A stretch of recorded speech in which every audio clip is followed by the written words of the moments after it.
சவுக்கு சங்கர் அவர்களுக்கு ஜனவரி 23 வெள்ளிக்கிழமை 2026 அன்று இடைக்காலை பிணை ரத்து செய்யப்படுமா என்றது வரும் தீர்ப்பை பொறுத்து தான் இருக்குது. இப்போ ஜனவரி 21 அந்த வழக்கு ஏரிங் வந்தது. அப்போது தமிழக அரசு சார்பில் வாதிடப்பட்டது விசாரணை அதிகாரி கொலைகார் என்று சொல்கின்றார் என்று சொல்லப்பட்டது. அது 2 அமர்வு நீதிபதிகள் கூட சொல்லப்பட்டதில் வேல்முருகன் நீதிபதி வேல்முருகன் விசாரணை அதிகாரியை பழிச்சொல் பேசுவது கண்டனத்துக்குரியது. அந்தந்த ஒரு சார்புடையதாக தீர்ப்பு சொல்வது ஏற்புடையதல்ல. நீதிமன்றம் நீதிபதிகள் அப்படி இருக்க முடியாது என்று சவுக்கு சங்கருடைய தரப்புக்கு எதிராக தான் சொல்லியிருக்காங்க. இந்த அடிப்படையில் 23 வெள்ளிக்கிழமை அவருடைய ஜாமீன் இன்டரிம் பெயில் இடைக்கால பிணை ரத்து செய்யப்படுமா, அந்த மெடிக்கல் கிரவுண்டில் தான் அவர் வாங்கியிருக்காரு. அது ரத்து செய்யப்படுமா என்று கேட்டால் வாய்ப்புகள் அதிகமாக தான் இருக்குது என்று நினைக்கின்றேன். ஏன்னா இவங்க தமிழக அரசு சார்பில் சொல்லப்பட்டதில் 19 வீடியோ போட்டிருக்காங்க.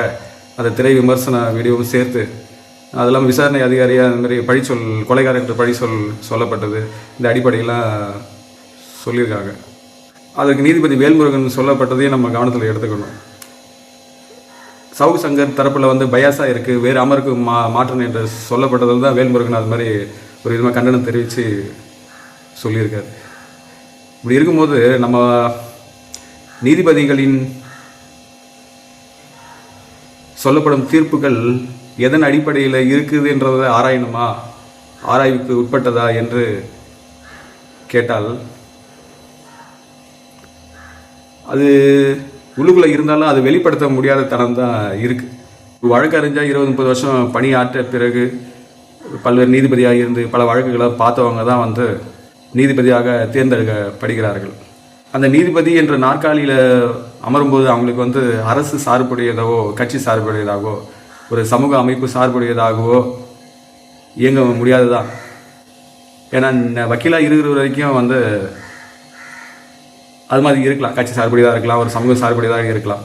ஏன்னா அவங்களுடைய வாழ்வாதாரத்துக்காக, வருமானத்துக்காக, பொருளாதார ரீதியாக உயர்வுக்காக அது மாதிரி இருக்கும். இந்த அடிப்படையில் தான் இந்த லாயர் இஸ் லையர்ன்னுவாங்க. ஆனால் ஒரு நீதிபதி ஆன பின்பு அவர் சட்டம், அரசியலமைப்பு, ஆதாரங்கள், நியாய அடிப்படையில் தான் அங்கே இது பண்ணோம். ஏன்னா நீதிமன்றன்றது ஒரு இன்ஸ்டிடியூஷன். அந்த அமைப்புடைய பேர் நீதி, அதை காப்பவர் நீதிபதியாக இருக்கின்றார். அதனால் நீதிபதின்றது ஒரு தனிநபர் கிடையாது, அது ஒரு அமைப்பு. அது அந்த அரசியலமைப்புன்றதை பாதுகாக்கிறவங்க.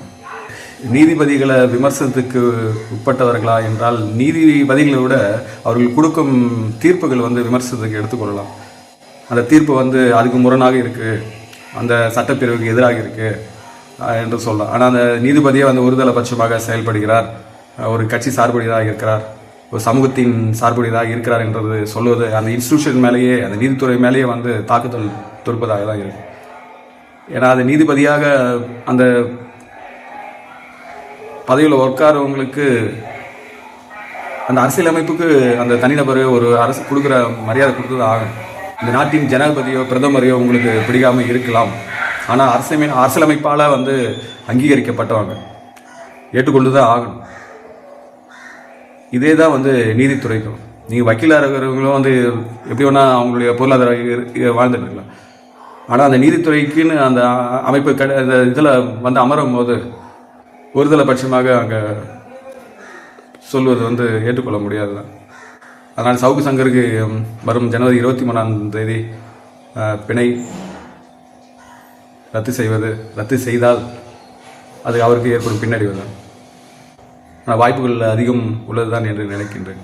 ஏன்னா இந்த அரசு இயந்திரம் என்றது பெரிய ஒரு அசுரத்தனமானது. தனிநபர் மோதுன்றது அசாத்தியமான துணிச்சல் வேண்டும். பார்ப்போம்.